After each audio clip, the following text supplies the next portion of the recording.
Video amatir warga merekam kondisi truk tronton bermuatan tanah yang menabrak 4 kendaraan lain dan sebuah warung di Jalan Raya Kedung Jajang, Lumajang, Jawa Timur. Akibat kejadian ini, sopir truk tewas di lokasi kejadian, sementara 2 orang penumpang yang 1 diantaranya balita mengalami luka parah dan dilarikan ke rumah sakit. Kecelakaan ini berawal saat truk tronton bermuatan pasir yang dikemudikan Ferry Siswanto melaju dengan kecepatan tinggi dari arah utara menuju selatan. Saat tiba di lokasi kejadian, laju truk menjadi tak terkendali karena rem truk diduga tidak berfungsi. Laju truk terhenti dan terguling setelah menabrak pohon, warung makan, 2 sepeda motor, sebuah minibus, serta truk bermuatan besi yang terparkir di depan warung.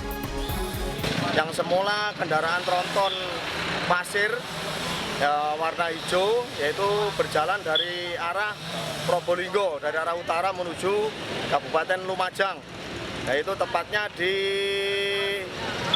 utara Polsek Kedung Jajang. Untuk kendaraan tronton mengalami remblong, sehingga untuk sopir mungkin dari beberapa saksi di kejadian sempat menabrak untuk pagarnya masjid. Akibat kecelakaan ini, arus lalu lintas Lumajang Surabaya sempat tersendat. Sementara kasus ini ditangani unit Laka Lantas Polres Lumajang. Dari Lumajang, Jawa Timur, Yayan Nugroho, iNews melaporkan.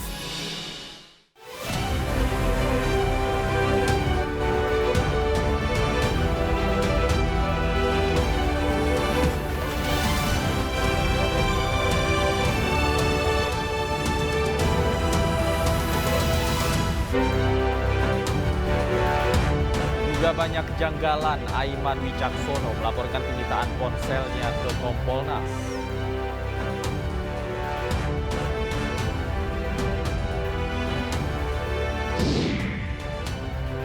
Buntut orasinya di kampanye Ganjar Mahfud, seniman Butet Kertarjasa dilaporkan ke polisi.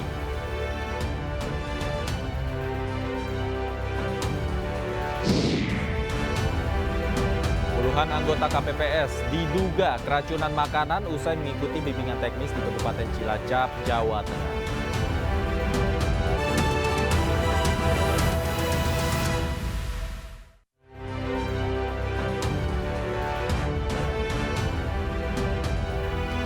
Halo, selamat sore pemirsa, demikian tadi berita pilihan iNews sore hari ini bersama saya Davi Pratama. Pemirsa, akibat terjangan banjir bandang, warga di 2 kecamatan di Kabupaten Pasuruan, Jawa Timur masih terisolir. Besarnya volume air beserta lumpur membuat rumah warga dan jalanan berubah menjadi lautan lumpur. Banjir bandang lur. Jembatan yang angkat lur. Akibat terjangan banjir bandang, warga di Desa Lumbang dan Desa Prodo, Kecamatan Winongan, Kabupaten Pasuruan, Jawa Timur masih terisolir. Besarnya volume air beserta lumpur membuat rumah warga dan jalanan berubah menjadi lautan lumpur. Selain itu, batu-batu besar menutup jembatan penghubung antar kedua desa tersebut pasca banjir bandang kiriman dari wilayah Gunung Bromo dan menyebabkan aktivitas warga terganggu. Dengan bantuan alat berat, petugas gabungan berusaha memindahkan batu agar jembatan dapat dilalui warga. Banjir bandang kemarin yang mengakibatkan putusnya jembatan dan akses masyarakat di Desa Lumbang ini, kami melihat kondisinya cukup parah dan perlu penanganan segera. Waduh, sangat parah. Setelah banjir kemarin itu karena banjir lumpur, sehingga sampai sekarang ini belum teratasi, Pak, untuk lumpurnya. Jadi mohon dari penyelesaian dan bantuan dari pemerintah terkait mengenai pembersihan lumpur yang sekarang saat ini di jalan Dusun Gendol ini betul-betul memprihatinkan. Gitu. Sementara itu, warga terus berupaya membersihkan lumpur tanah yang masih tebal yang mengisolir desa mereka. Warga berharap pembersihan lumpur segera selesai dan aktivitas warga kembali pulih. Dari Pasuruan, Jawa Timur, Jaka Samudra, iNews melaporkan. Pemirsa, ratusan pedagang pasar Ciracas, Jakarta Timur berunjuk rasa menuntut pencairan dana tabungan yang sudah 3 tahun tidak bisa dicairkan. Kerugian ratusan nasabah berkisar 6 miliar rupiah. 134 nasabah yang juga pedagang berunjuk rasa di kawasan pasar Ciracas, Jakarta Timur, Selasa siang. Para pedagang pasar menuntut pencairan dana tabungan mereka sebesar 6 miliar rupiah yang sudah 3 tahun tidak dapat dicairkan. Setahun lalu kasus ini sudah dilaporkan ke pihak kepolisian, namun belum ada perkembangan maupun penetapan tersangka terkait penggelapan dan penipuan uang nasabah pedagang pasar. Sementara itu, pihak koperasi tidak mau memberikan keterangan apapun terkait tuntutan pihak pedagang pasar. Betapa jahatnya pengurus koperasi. Ada kawan kami. Mana keadilan di negeri ini? Pemirsa, juru bicara Capres-Cawapres nomor urut 3 Ganjar Pranowo Mahfud MD Aiman Wicaksono mendatangi Kompolnas. Kedatangan Aiman didampingi tim kuasa hukum untuk melaporkan kasus penyitaan telepon genggam milik Aiman yang dilakukan penyidik Polda Metro Jaya.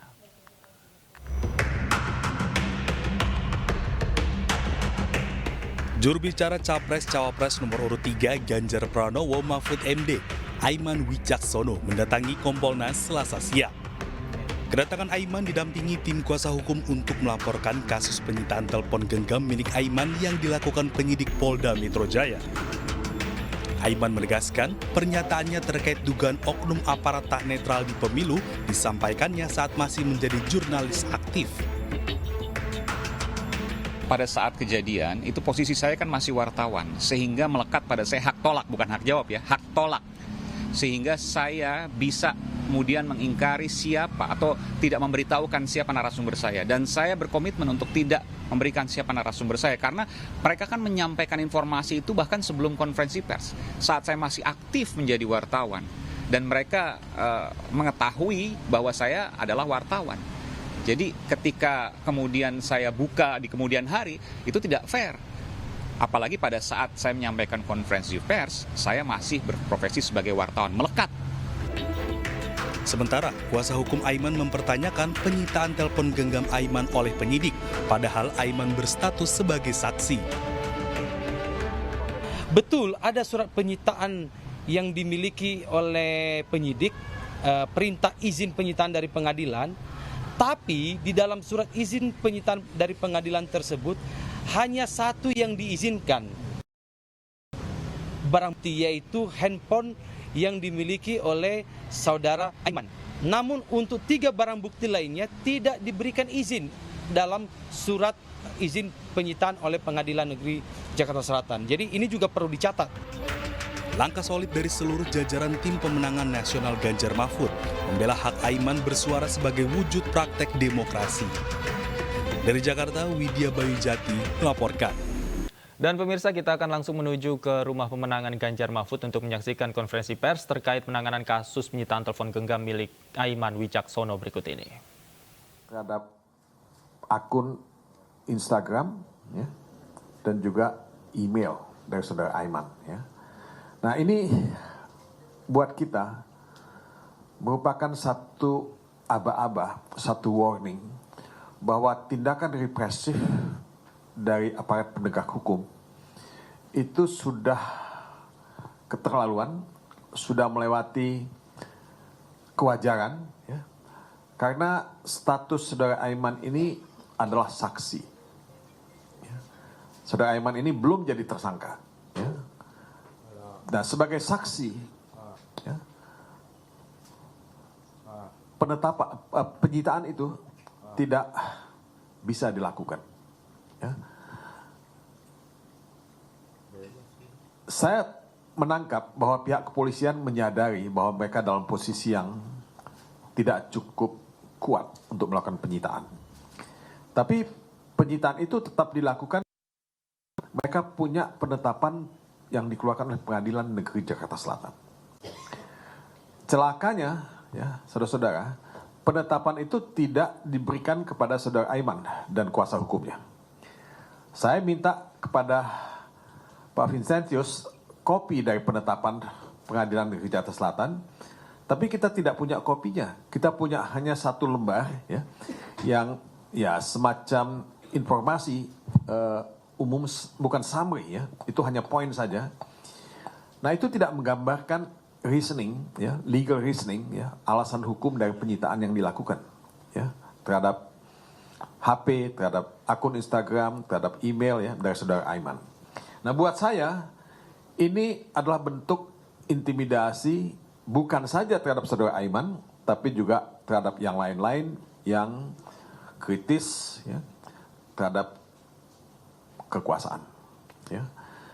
Nah, saudara-saudara, saya juga tidak pernah mendengar akun Instagram yang disita.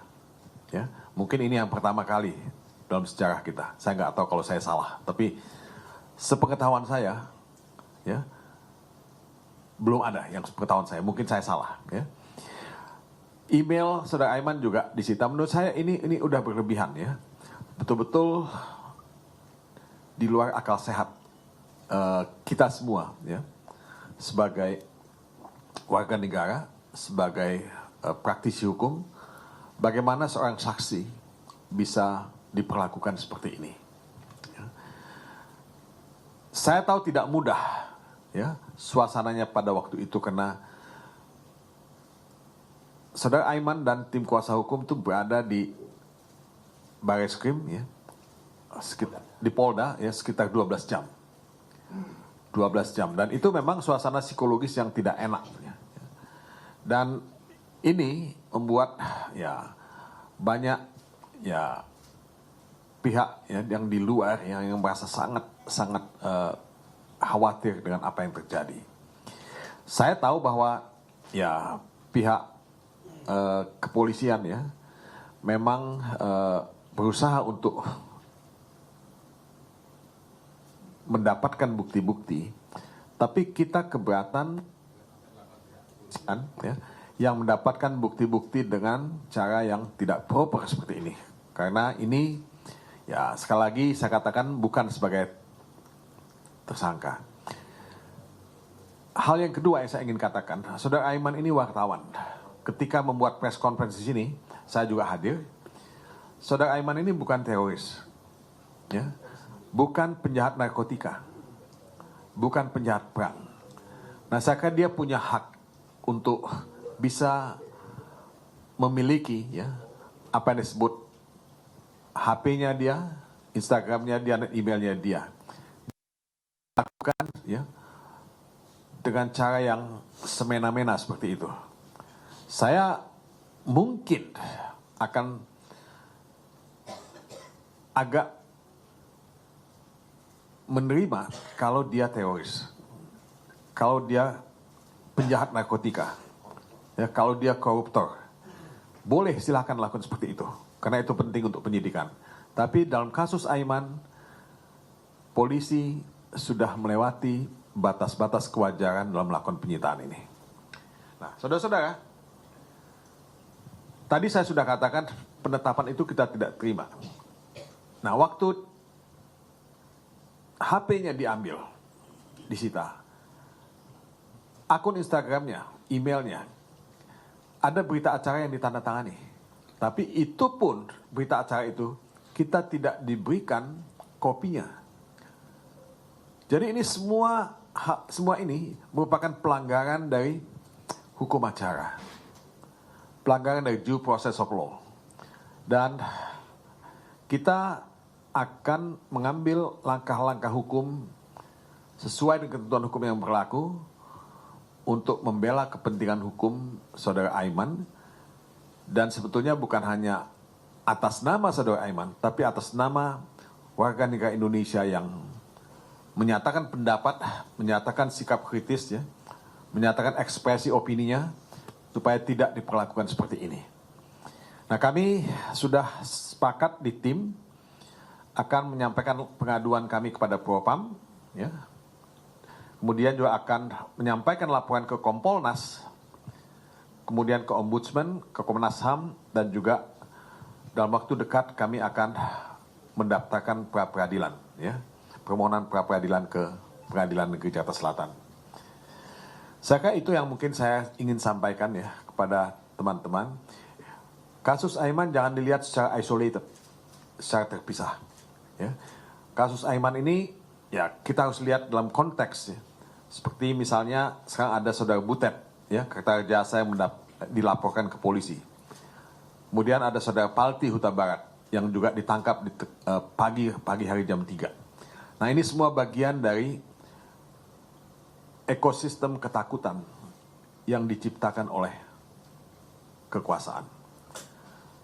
Polisi harus menjaga hak-hak warga negara. Polisi harus menjaga ketertiban dan rasa aman kita. Polisi menurut saya sudah melewati kewajaran itu. Saudara Palti Huta Barat ditangkap jam 3 pagi. Saudara Aiman waktu itu didatangin sekitar tengah malam ya, ketika ada panggilan ya. Ketika ada panggilan. Emang tidak ada hari esok. Memangnya harus dilakukan pada malam hari seperti itu. Nah, ini yang saya sebut sebagai intimidasi ya, yang sangat tidak bisa diterima ya, dilakukan terhadap orang seperti Aiman, seperti Palti, seperti Butet ya, karena mereka ini kan warga negara yang tidak akan lari, tidak akan melarikan diri ya. Jadi menurut saya ini tragedi ya buat kita dalam penegakan hukum ya, yang seharusnya tidak seperti ini. Mungkin ini dulu, terima kasih. Silakan, apakah ada tambahan dari tim? Bang Aiman?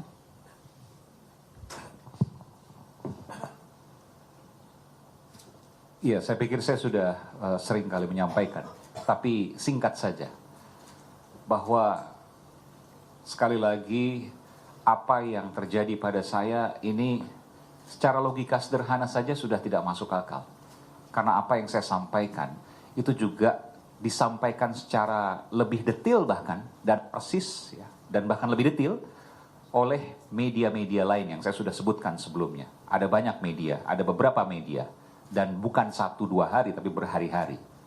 Kemudian yang kedua, saya masih tetap pada komitmen saya untuk tidak akan pernah membuka dengan risiko apapun narasumber saya.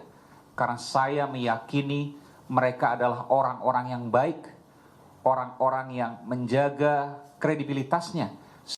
Saya wajib untuk melindungi identitas mereka, walaupun ada resiko terhadap saya atas itu. Ini bukan soal Aiman. Bahkan ini juga bukan soal Butet. Ini bukan soal Palti Huta Barat. Tapi ini bicara soal hak warga negara untuk mengingatkan kekuasaan. Untuk mengingatkan agar pemilu berjalan baik, damai, jujur, dan adil. Demikian, terima kasih. Baik, terima kasih. Bang, sedikit tambahan sebelum dibuka tanya jawab. Ya, baik. Ada beberapa tambahan. Yang pertama, kemarin ya, kita ke Dewan Pers ya. Ya, kemarin kita sudah menghadiri undangan dari Dewan Pers. Ya pemirsa, tadi adalah konferensi pers yang dilakukan oleh juru bicara TPN Ganjar Mahfud Aiman Wicaksono terkait penyitaan ponselnya oleh polisi yang rencananya juga besok akan melaporkan secara maraton ke Kompolnas, tadi sudah dilakukan, kemudian ke Komnas HAM dan juga akan dilaporkan ke Propam terkait penyitaan ponsel oleh polisi milik Aiman Wicaksono. Dan pemirsa, usai jeda, seniman Butet Kertarajasa dilaporkan relawan Jokowi ke Polda Yogyakarta atas tuduhan dugaan menghina Presiden Joko Widodo. Kami segera kembali.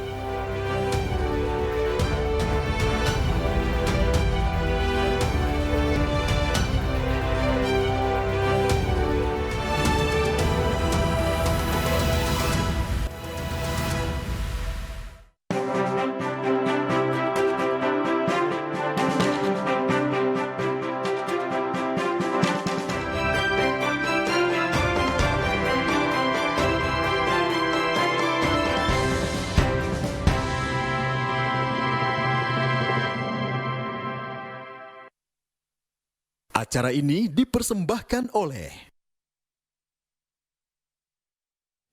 Pemirsa, budayawan Butet Kertarajasa dilaporkan oleh relawan Jokowi ke Polda Yogyakarta atas tuduhan dugaan menghina Presiden Joko Widodo. Butet dituduh melakukan ujaran kebencian, pencemaran nama baik, dan perbuatan tak menyenangkan saat berkampanye untuk Capres-Cawapres Ganjar Mahfud.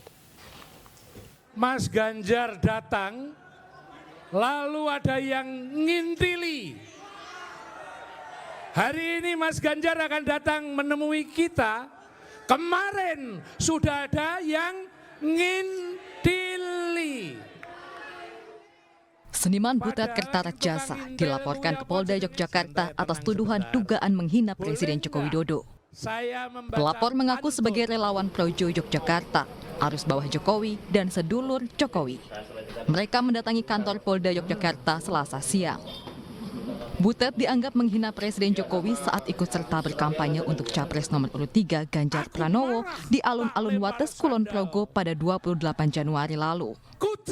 Budayawan Butet diduga melakukan ujaran kebencian, pencemaran nama baik, dan perbuatan tak menyenangkan. Beliau sepertinya juga putus asa, sehingga tindakan yang dilakukan juga ngawur dan membabi buta gitu, dengan melakukan penghinaan dan sebagainya, yang harusnya ketika kampanye politik itu menjelaskan program-program dari Mas Ganjar dan Mahfud, malah beliau memanfaatkan kegiatan kampanye untuk melakukan penghinaan terhadap Bapak Jokowi gitu. Sementara itu, tim kampanye daerah Prabowo Gibran mengaku pihaknya masih mengumpulkan sejumlah bukti laporan. Ini alat buktinya lagi kita kumpulkan ya, karena alat buktinya itu pertama memang ada pada saat kampanye ada saksi yang menyaksikan langsung terkait dengan orasi dari beliau, dari Bapak yang terhormat Pak Butet gitu. Terus yang kedua ada rekamannya juga sebagai bentuk bukti. Pada saat kampanye untuk Ganjar Mahfud, Butet menyampaikan kritik terhadap Jokowi.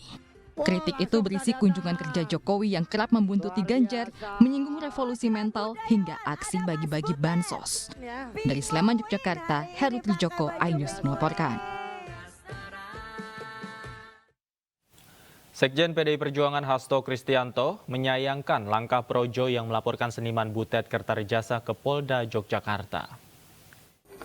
Jadi harus dilihat Butet ini sebagai budayawan yang memberikan kritik, meskipun kami tahu ya Mas Butet ini kan sangat dekat dengan Pak Jokowi sebelumnya. Beliau sampai begitu kecewa, sampai gambar Pak Jokowi diturunkan karena beliau dekat ya secara emosional. Beliau berharap Pak Jokowi ini mampu menjalankan legasi dengan sebaik-baiknya, tetapi pada akhir kepemimpinan beliau ternyata terjadi rekayasa hukum di Mahkamah Konstitusi, kemudian terjadi berbagai bentuk intimidasi, bahkan di dalam putaran-putaran akhir pemilu yang seharusnya seorang pemimpin itu melindungi segenap bangsa dan seluruh tumpah darah Indonesia, Pak Jokowi lebih asik berada di Jawa Tengah, padahal Indonesia. Sementara itu, Istana memandang sindiran yang diberikan oleh seniman Butet Kertarejasa adalah hal biasa yang diterima oleh Presiden Joko Widodo. Presiden juga terbuka atas kritik yang terus diberikan kepada dirinya. Iya, sudah sering lah Pak Jokowi terima sindiran, terima bahkan banyak hal lah dari 2014 kan, hoax, ujaran kebencian, bahkan hal-hal lain, fitnah gitu. Tapi Bapak selama ini ya baik-baik aja, biasa-biasa saja. Setelah Aiman, kini seniman Butet Kertarejasa dalam incaran. Kritik Butet di panggung hajatan rakyat kampanye Ganjar Mahfud dinilai Projo sebagai bentuk penghinaan terhadap Joko Widodo. Lantas, di mana letak dan arti demokrasi? Dari Aiman ke Butet, apakah laporan demi laporan yang dilayangkan adalah wujud pembungkaman? Untuk membahasnya sudah hadir bersama kami pakar hukum pidana Hipnu Nugroho. Selamat sore, Prof. Hipnu. Selamat sore, Mas.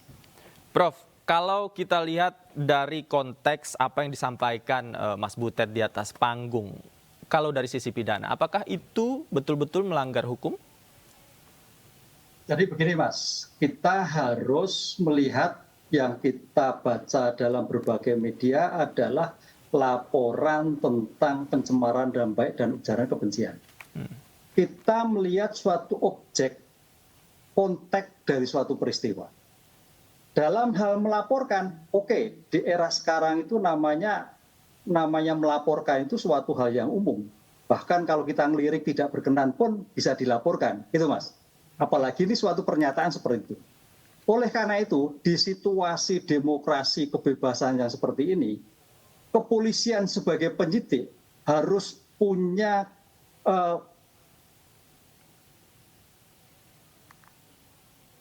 progres punya integritas, legal standing dari perbuatan yang dilakukan seperti apa. Kan itu. Oleh karena itu apa yang disampaikan Pak Butet itu kritik, kan menyebut Presiden Jokowi. Kalau kritik itu adalah kebijakan. Ini sama seperti halnya rame kemarin ketika ada seorang tokoh yang dilaporkan juga terkait kritik. Kan? Bedakan dengan pribadi. Kalau kritik kebijakan tidak bisa, wong itu menyebutkan presiden. Presiden itu kritik. Jadi suatu lembaga negara itu tidak bisa besok kalau undang-undang KUHP baru boleh. Itu pun delik aduan. Kan itu. Nah sekarang yang kedua, Pak Presiden itu sebagai presiden atau sebagai Pak Jokowi. Lah kalau sampai Pak Jokowi ini kan delik aduan, Mas. Jadi apa yang disampaikan di dalam pasal 27 yang ramai sekarang ini adalah merupakan delik aduan. Oleh karena itu, perkara ini diteruskan atau tidak tergantung Pak Jokowi. Tadi Pak Arief sudah menyatakan istana diem-diem aja, istana tenang aja. Inilah yang harus disampaikan. Oke, melaporkan, sekarang laporan bertubi-tubi apalagi ke dalam konteks kampanye, itu sah-sah aja. Tapi dalam konteks seperti ini penyidik harus betul transparan. Bisa memilah apakah ini delik umum ataukah delik aduan. Begitu, Mas. Oke, tapi kalau dalam konteks ini artinya objek yang menjadi yang dilaporkan begitu atas dugaan pencemaran nama baik itu lembaga presiden, itu masukin di lembaga, bukan pribadi seorang Joko Widodo, begitu, Prof? Ya, ini presiden bukan Pak Jokowi. Presiden, jadi kritik itu suatu bersifat membangun. Mungkin caranya tidak pas, ya. Itu tidak bisa. Oke lah, kalau memang itu sebagai bentuk dia tidak terima, maka Pak Jokowi yang harus melaporkan. Bukan tim sukses, bukan relawan, bukan siapapun. Gitu, Mas. Ini yang harus kita lihat. Inilah perubahan. Apalagi kalau dugaannya hate speech. Hate speech itu adalah SARA. SARA itu delik biasa, itu baru. Siapapun boleh melaporkan. Kalau SARA. Kalau ini menyangkut subjek orang dan subjek jabatan. Ini harus dipetakan di dalam koridor hukum Undang-Undang Transaksi Elektronik. Jadi tampaknya undang-undang ini kalau kita lihat, Mas, bukan transaksinya yang jadi rame, tapi adalah elektroniknya. Jadi informasi elektronik yang rame. Padahal kalau kita lihat spirit dari Undang-Undang Transaksi Elektronik itu dalam rangka untuk melindungi transaksi. Tapi ya kalau orang Jawa melenceng. Jadi lebih banyak kepada penggunaan pencemaran baik menggunakan IT, high speed IT dan sebagainya. Nah ini saya kira kemarin sampai kalau nggak salah pemerintah melakukan suatu evaluasi lagi sampai ada pedoman-pedoman khusus. Sehingga Kapolri pun juga memiliki pedoman-pedoman khusus bahwa kaitannya pencemaran baik, kaitannya hate speech adalah merupakan delik aduan. Kalau kita lihat juga ada dilaporkan terkait dengan ujaran kebencian. Sebenarnya syarat-syarat bahwa subjek ujaran kebencian itu terpenuhi menjadi sebuah laporan yang bisa ditindaklanjuti seperti apa, Prof. Ibnu? Kalau kita lihat satu, ujaran kebencian, penistaan, menghasut, menghina, itu memprovokasi, itu, Mas. Pertanyaan ini apakah menghasut atau memprovokasi? Konteks yang disampaikan Pak Butet, kebijakan atau apa? Nah itu nanti penyidik yang melihat. Kita tidak bisa. Terminologi menghasutnya di mana? Terminologi memprovokasi di mana? Terminologi menghina bagaimana? Ini kan, dan kita lihat, saya sebagai orang akademis ya, ini dalam konteks pemilu, jadi hati-hati loh ya. Hati-hati. Jadi sebetulnya yang paling bergerak itu bukan laporan polisi, Bawaslu harusnya. Kenapa kok sampai kepada kompetensi pendidik umum? Di mana Bawaslu kalau seperti ini? Kan begitu. Kalau untuk pencemaran nama baik juga tadi kita dengarkan tanggapan dari Istana ya. Mas Ari mengatakan bahwa sebenarnya kritik sudah biasa diterima oleh Presiden. Artinya kalau seperti ini bukan tidak mungkin laporan yang dilayangkan tidak akan ditindaklanjuti. Karena tadi konsepnya adalah delik aduan. Iya, sudah terjawab, Mas. Artinya Presiden nggak menanggapi. Kan itu udah biasa. Kan sejak dulu kan termasuk Bu Jokowi juga begitu, kan juga gitu, nggak menanggapi kan waktu itu dengan Korea kalau nggak salah. Ini sangat sesuatu yang wajar, karena memang posisinya sebagai presiden, jadi penuh dengan kritik. Saya kira itu kritik itu bersifat membangun. Kalau nggak salah itu juga kalau kita lihat di video ini, konsep mengintili kan membangun, mengikuti kan gitu, suatu yang tidak pas. Ini kan bukan menista. Kalau menurut saya seperti itu. Tapi mungkin ada ya itu terserah ya, terserah. Tapi dalam konteks ini ada saya kira konteks membangun. Apa kaitannya dengan situasi kampanye. Kita lihat konteksnya Mas, bukan pribadi presiden. Seorang pribadi presiden bagaimana dalam Pilpres ini adalah mengikuti terus jejak. Itu pandangan Pak Budet loh. Lah oleh karena itu kalau seperti ini ya sah-sah aja kalau dia melaporkan. Tapi saya ingatkan polisi harus betul-betul prosesi. Melihat suatu konteks ini dalam konteks apa? Delik aduan atau delik umum. Oke. Prof. Ibnu, ini kan kita lihat dalam masa kampanye ini banyak laporan-laporan yang dilayangkan ya terkait dengan orasi di atas panggung, kemudian pidato di saat kampanye begitu. Apakah Anda melihat ini sebagai memang ada muatan politisnya atau memang ada juga jangan-jangan yang melanggar pidana di sana? Ya kalau kita mana yang merupakan kritik, mana yang merupakan pribadi. Tapi melihat suatu peristiwa itu harus utuh, tidak sepotong-potong. Karena ini dalam situasi politik dan dalam lingkup kampanye. Sehingga kalau nyerempet-nyerempet orang itu pasti. Lah oleh karena itu kalau itu memang suatu dilakukan suatu penegakan hukum, ya saya kira penyidik kewalahan kalau melihat seperti itu. Sehingga harus melihatnya sebagai konteks, ini konteks pemilu, ini konteks suatu kritik ya. Tapi kritik ini memang perlu juga dengan santun ya. Mungkin bahasanya mungkin yang kurang pas mungkin ya. Tapi apakah itu sebagai bentuk kritik pedas juga bisa, kan namanya kritik kan gitu. Tapi dalam suatu konteks kampanye saya kira situasi ini kompetensi Bawaslu, bukan dibawa ke polisi. Terlalu jauh itu Mas. Oke. Memang sih nggak boleh, polisi nggak boleh menolak. Tapi harus lihat. Ini adalah konteks kampanye, sehingga dikembalikan pada konsep di dalam situasi kampanye begitu. Harusnya yang bergerak Bawaslu ya terkait dengan pelanggaran pemilu kalau ada pelanggaran di sana, bukan polisi, ranahnya pidana. Baik, kami catat. Terima kasih Prof. Ibnu Nugroho sudah meluangkan waktu bersama kami di Anyus Sore. Selamat sore, sehat selalu Prof. Sore Mas, matur nuwun.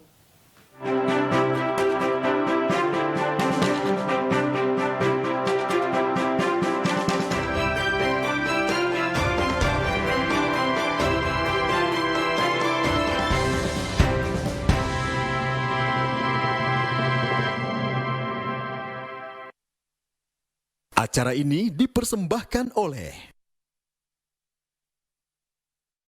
Capres nomor urut 3 Ganjar Pranowo berjanji membangun moda transportasi saat berkampanye di Banda Neira, Maluku. Anyus Sore segera kembali.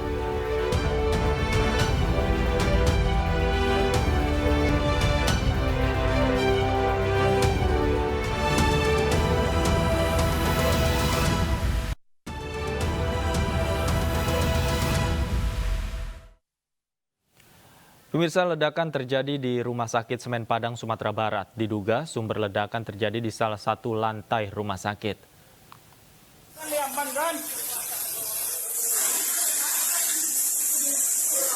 Dalam video yang beredar di media sosial, ledakan membuat panik sejumlah orang. Mereka pun berbondong-bondong langsung berlari dan berusaha menyelamatkan diri dengan keluar dari dalam Rumah Sakit Semen Padang, Sumatera Barat pada Selasa siang. Akibat kerasnya ledakan, sejumlah kaca, jendela hancur, bahkan atap rumah sakit ambruk. Diduga ledakan terjadi di lantai 1 dan lantai 2 rumah sakit. Sementara sejumlah pasien sudah dievakuasi keluar rumah sakit.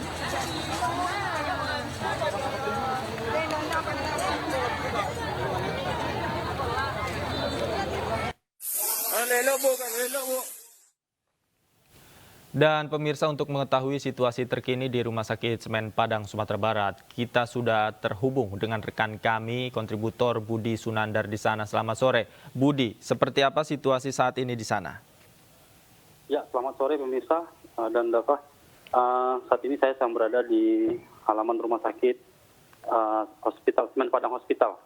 Saat ini setidaknya sebanyak 120 orang pasien yang tengah dirawat di rumah sakit ini dievakuasi untuk sementara ke Rumah Sakit M. Jamil Padang. Karena untuk sementara Rumah Sakit Semen Padang Hospital ini operasionalnya akan dihentikan untuk sementara, kecuali untuk ruangan IGD. Demikian, Devi. Oke, kemudian kami juga mendapatkan informasi terbaru bahwa ledakan ini diduga berasal dari outdoor AC yang terpasang di lantai 2 dan lantai 1 rumah sakit. Kalau dari posisi Anda melihat, apakah hingga saat ini di rumah sakit juga masih ada asap dan tanda-tanda lainnya? Ya, berdasarkan keterangan dari Kabid Damkar Kota Padang, diperkirakan ledakan terjadi di lantai 2 di ruangan sentral AC. Namun sampai saat ini saya berada di luar ruangan rumah sakit, belum melihat adanya asap atau kepulan asap dari sini. Demikian dari. Oke, kalau untuk evakuasi pasien apa sudah dilakukan? Apa hingga saat ini masih berlangsung, Budi? Ya, hingga saat ini masih berlangsung proses evakuasi pasien oleh petugas pemadam kebakaran, BPBD, pihak kepolisian dan pihak rumah sakit tadi. Kalau dari posisi Anda hingga saat ini ada berapa petugas pemadam kebakaran yang memang menuju ke rumah sakit? Untuk di lokasi tampak ada 3 armada mobil pemadam kebakaran yang standby di lokasi, serta 2 armada mobil BPBD yang dikerahkan ke lokasi, David. Kapan ledakan ini terjadi, Budi? Ya, ledakan ini terjadi diperkirakan sekitar pukul 2 siang tadi. Oke, pukul 2 siang, kemudian pasien langsung dievakuasi ya? Ya, pasien langsung dievakuasi menuju halaman rumah sakit. Apakah ada yang dievakuasi ke rumah sakit lain? Ya, untuk 120 orang pasien yang tengah dirawat, untuk sementara dievakuasi ke rumah sakit M. Jamil. Oke, dievakuasi ke rumah sakit M. Jamil. Sisanya? Ya, gimana, Devi? Sisa pasiennya masih berada di Rumah Sakit Semen Padang? Oh, untuk pasien yang berada di ruangan IGD masih berada di ruangan IGD, karena hanya ruangan IGD yang masih beroperasional di Rumah Sakit Semen Padang tersebut. Untuk ruangan yang lain, untuk sementara operasionalnya diberhentikan. Oke. Saya konfirmasi sekali lagi bahwa operasional Rumah Sakit Semen Padang hingga saat ini terhenti kecuali operasional di IGD ya? Ya, benar. Oke, kalau untuk pasiennya, apakah yang dievakuasi dari lantai 1 dan 2 saja atau seluruh lantai pasiennya dievakuasi? Untuk proses evakuasi dilakukan untuk seluruh lantai yang ada di rumah sakit. Untuk seluruh lantai yang ada di rumah sakit semuanya dievakuasi. Semuanya dievakuasi, iya. Kalau dari informasi yang Anda dapatkan saat ini, apakah di dalam gedung masih ada percikan api, kemudian petugas damkar masih berusaha untuk menjinakkan api, atau memang sudah proses pemadaman? Untuk sementara ini saya dapat informasi di dalam gedung hanya ada petugas security dan petugas BPBD dan pihak kepolisian. Oke, untuk jumlah korban akibat ledakan ini belum diketahui, Budi? Untuk korban luka-luka ada sekitar cuma ada 2 orang, itu pun berusia masih anak kecil. Dan untuk korban jiwa dipastikan tidak ada. Oke, saya ulangi, korban luka ada 2 orang. 2 orang korban luka, sementara untuk korban meninggal dunia tidak ada ya? Iya. Kalau untuk pasien yang dirawat di lantai 1 dan lantai 2 ini, seperti apa informasi yang Anda dapatkan? Apakah ruangan ini memang ruang rawat inap atau ruang apa? Ya, dari hasil wawancara saya dengan Dirut Rumah Sakit Semen Padang Hospital, banyak 120 orang pasien yang sedang dirawat inap dipindahkan ke rumah sakit lain, yaitu Rumah Sakit M. Jamil Padang. Oke. Hingga saat ini proses evakuasinya masih berlangsung ya? Ya, hingga saat ini proses evakuasi masih berlangsung menggunakan ambulan. Kalau dari situasi terkini di tempat Anda berada, apakah memang masyarakat mendengar ledakan itu sehingga menarik perhatian di sana seperti apa? Dari keterangan saya wawancara dari masyarakat dan salah satu pasien, untuk bunyi ledakan itu hanya didengar oleh pasien yang berada di dalam rumah sakit. Sementara dari warga yang berada di luar tidak mendengar adanya suara ledakan. Demikian, David. Oke, artinya ledakan itu tidak cukup keras ya, hanya didengar oleh pasien yang berada di dalam rumah sakit. Ya. Budi, pada saat ledakan terjadi, operasional rumah sakit sedang berlangsung. Apakah memang operasional rumah sakit ini berjalan dengan baik atau seperti apa? Ya, saat kejadian suasana rumah sakit berjalan normal seperti biasa, David. Berjalan seperti biasa ya. Iya. Belum ada informasi bahwa pasien yang dirujuk tadi 120 orang ke rumah sakit lain ini adalah pasien dari ruang rawat inap atau ada juga pasien dari IGD? Untuk yang 120 orang yang dievakuasi ini merupakan pasien yang dirawat inap di rumah sakit SPH, Rusman Padang Hospital. Sementara untuk yang berada di IGD karena berada di lantai bawah, tidak ada dilakukan evakuasi. Oke, kalau dari penyebab ledakan sudah ada konfirmasi dari pihak terkait? Sampai saat ini petugas kepolisian dan petugas damkar masih melakukan penyelidikan terhadap kasus terhadap penyebab ledakan ini. Oke. Artinya masih belum diketahui ya. Tadi juga kami mendapatkan informasi bahwa ledakan berasal dari outdoor AC yang terpasang di lantai 2. Berapa lama proses evakuasi yang dilakukan oleh pihak rumah sakit setelah ledakan, informasi yang Anda dapatkan? Dari keterangan Kabid Damkar Kota Padang, ledakan terjadi di lantai 2 di ruangan sentral AC. Namun penyebab terjadinya ledakan belum diketahui, Dovi.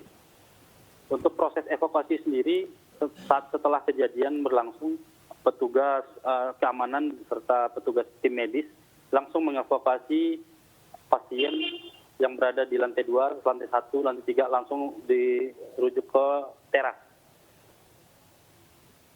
Oke, sebenarnya rumah sakit Semen Padang ini seperti apa gambarannya, Budi? Mungkin pemirsa juga ingin tahu ada berapa gedung di dalam kawasan rumah sakit, kemudian yang meledak di gedung apa, berapa jaraknya dari IGD?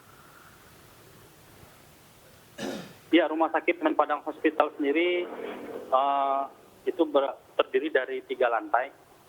Untuk ruangan IGD sendiri berada di lantai dasar. Lantai 1, lantai 2, lantai 3 itu merupakan ruangan rawat inap. Dan letak rumah sakit ini berada di pinggir jalan raya. Demikian, David. Oke, artinya hanya 3 lantai saja rumah sakit ini ya? Iya, David. Oke. Kami juga melihat, pemirsa, ini adalah visual yang Anda lihat di layar kaca adalah visual pasca ledakan, sesaat pasca ledakan, di mana kita lihat ada banyak sekali barang-barang di dalam lantai 2. Ini diduga lantai 2 yang hancur, kemudian atapnya juga hancur. Kemudian juga ada beberapa orang petugas yang masih berada di lantai 2 untuk melihat dan memastikan situasi pasca ledakan terjadi. Sementara ini adalah visual di luar rumah sakit, di depan IGD lebih tepatnya, pada saat evakuasi pasien dari dalam keluar rumah sakit. Kita lihat ada banyak sekali pasien yang menggunakan tandu dan juga ranjang-ranjang rumah sakit dibawa keluar milik pasien yang sedang dirawat di sana. Kalau kita saksikan dan kita cermati informasi yang dapatkan dari rekan saya Budi Sunandar tadi, bahwa ledakan diduga berasal dari lantai 2 yang disebabkan oleh outdoor AC yang meledak. Baik, Budi, nanti kita akan update lagi informasi terbarunya dari sana. Pemirsa, breaking news masih akan kembali usai jeda, tetaplah bersama kami.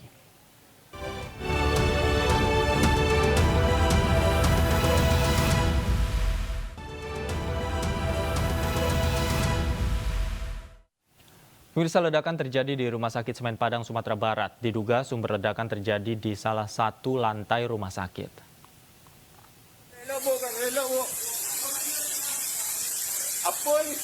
Dalam video yang beredar di media sosial, ledakan membuat panik sejumlah orang.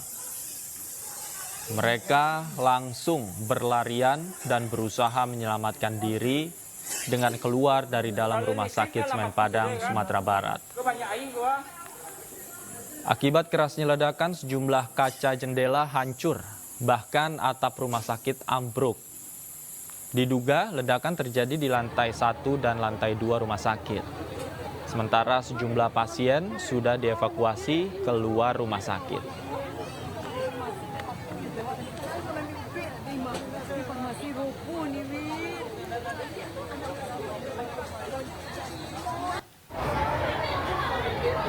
Dan pemirsa, visual yang Anda saksikan saat ini adalah visual sesaat setelah ledakan terjadi di Rumah Sakit Semen Padang, Sumatera Barat.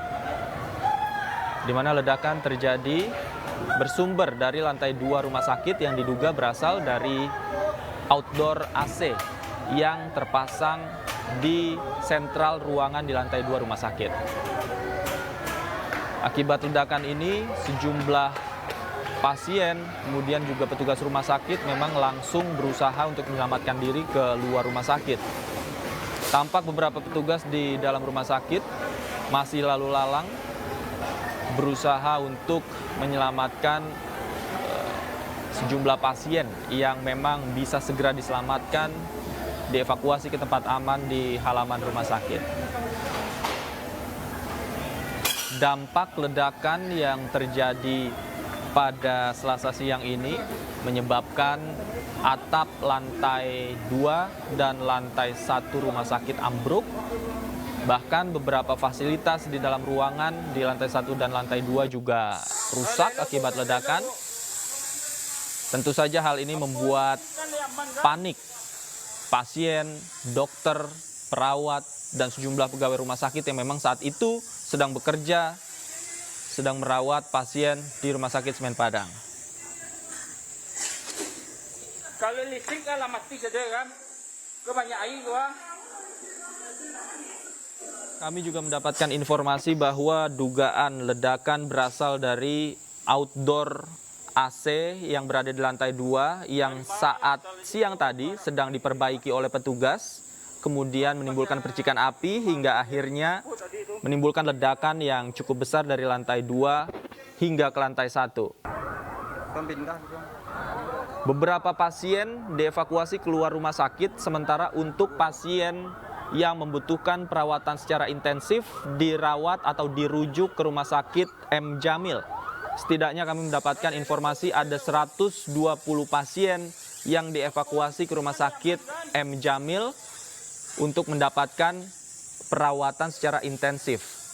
Sementara itu, akibat ledakan ini, operasional Rumah Sakit Semen Padang terhenti, kecuali operasional unit gawat darurat yang berada di lantai 1 hingga saat ini masih terpaksa beroperasi karena masih ada pasien-pasien yang kondisinya gawat darurat yang membutuhkan perawatan di unit gawat darurat di lantai 1 Rumah Sakit Semen Padang.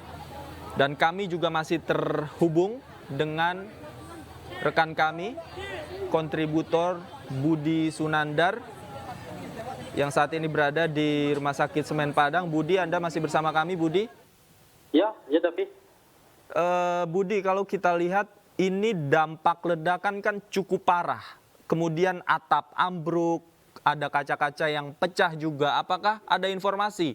Apa ada pasien atau juga karyawan rumah sakit yang terkena ledakan atau pecahan kaca akibat ledakan? Ya, sampai sore ini saya mendapat informasi ada 2 orang balita yang terkena serpihan kaca di bagian kepala dan wajah. Untuk pasien tersebut dibawa ke Rumah Sakit M. Jamil Padang. Demikian, Davi. 2 orang balita yang terkena pecahan kaca akibat ledakan. Halo. Iya. Ya, gimana, Davi?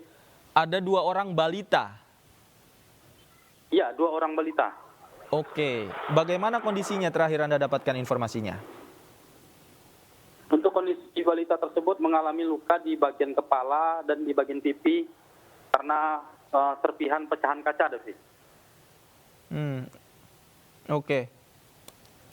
Kedua orang balita ini dievakuasi ke Rumah Sakit M. Jamil. Artinya 2 orang ini termasuk di 120 orang pasien yang ikut dievakuasi ya? Iya, benar. Kalau dari karyawan rumah sakit termasuk dokter dan perawat, apakah ada informasi luka? Untuk karyawan dan pihak rumah sakit sampai saat ini belum ada keterangan menjadi korban atau yang mengalami luka.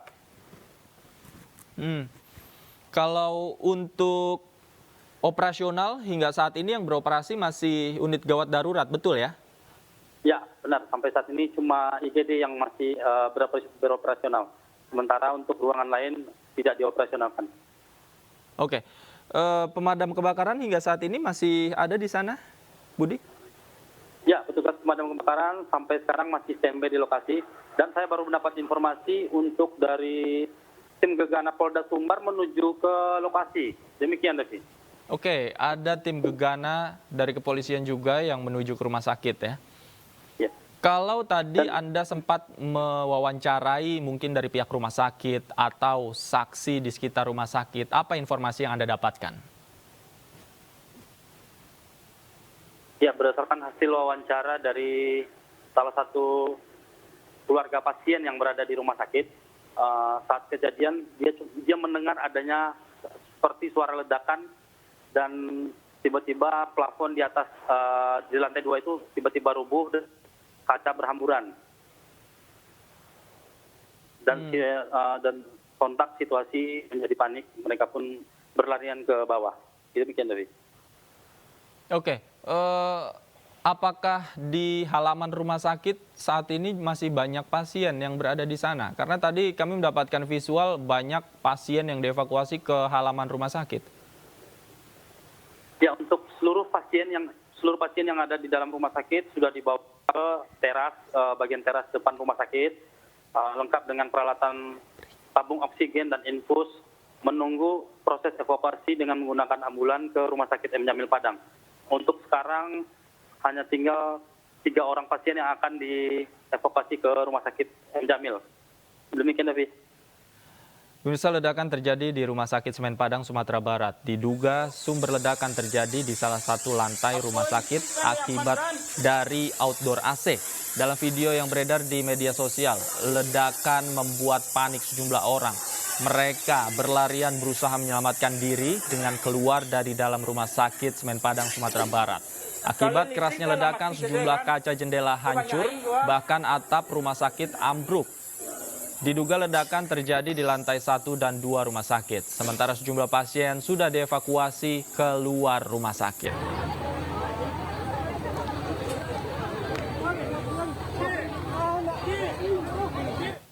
Dan pemirsa, demikianlah breaking news. Saya Davi Pratama pamit undur diri. Terima kasih, selamat sore dan selamat menyaksikan acara kami selanjutnya. Sampai jumpa.